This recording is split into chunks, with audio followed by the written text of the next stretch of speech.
Salam alaikum wa rahmatullah. Bonjour à tous. Je me présente, Mkhtari Khalil, docteur en automatique à l'université Abbas El-Ghrour de Khanchla. J'aurai le plaisir aujourd'hui d'animer avec vous un bref aperçu sur le contenu d'un cours de véhicules électriques. Ce cours est destiné aux étudiants en première année master, spécialité automatique. Concernant le plan de cours, il y a trois chapitres dont je vais discuter. Le premier chapitre concerne l'état de l'art de la traction électrique. Le deuxième chapitre est consacré à la modélisation dans de la chaîne de traction d'un véhicule électrique. Et finalement, le troisième chapitre est dédié aux stratégies de commande de véhicules électriques. Donc, commençons par l'état de l'art de la traction électrique.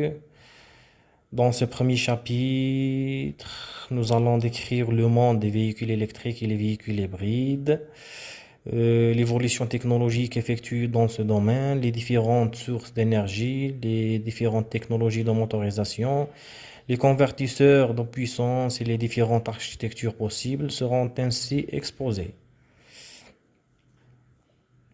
Donc, actuellement, on distingue six types principaux de véhicules électriques. Nous avons les véhicules électriques à batterie, hybrides et à moteur thermique, comme le présente la figure ci-contre. Donc, nous avons ici les véhicules électriques à ligne d'alimentation et les véhicules électriques à alimentation solaire, les véhicules électriques à supercondensateur. Et voilà. Donc, pour le deuxième chapitre, nous allons avoir une idée sur la modélisation de la chaîne de traction d'un véhicule électrique.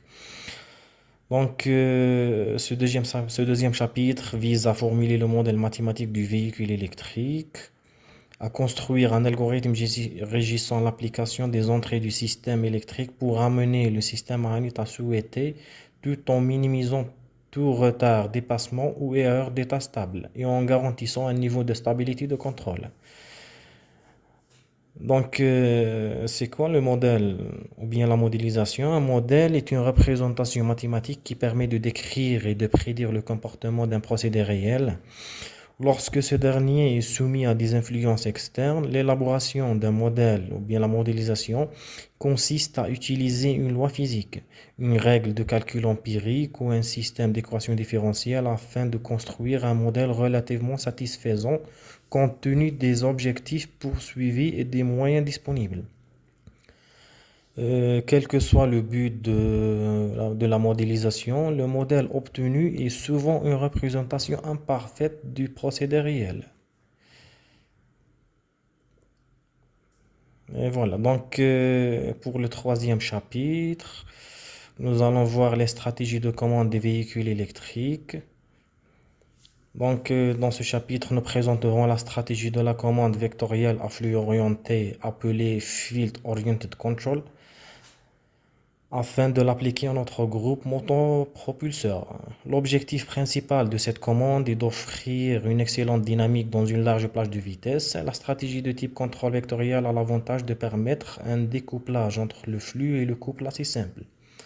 À noter que l'algorithme de commande le plus populaire pour contrôler séparément le flux et le couple d'une machine asynchrone est la commande vectorielle par orientation de flux. Elle est considérée comme un outil fort qui peut produire les mêmes performances que celles réalisées par la machine à courant continu à excitation séparée. Donc, comme il est présenté par la figure suivante.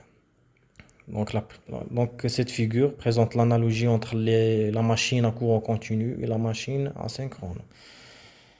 Et donc, c'était un bref aperçu sur le contenu de cours d'un véhicule électrique.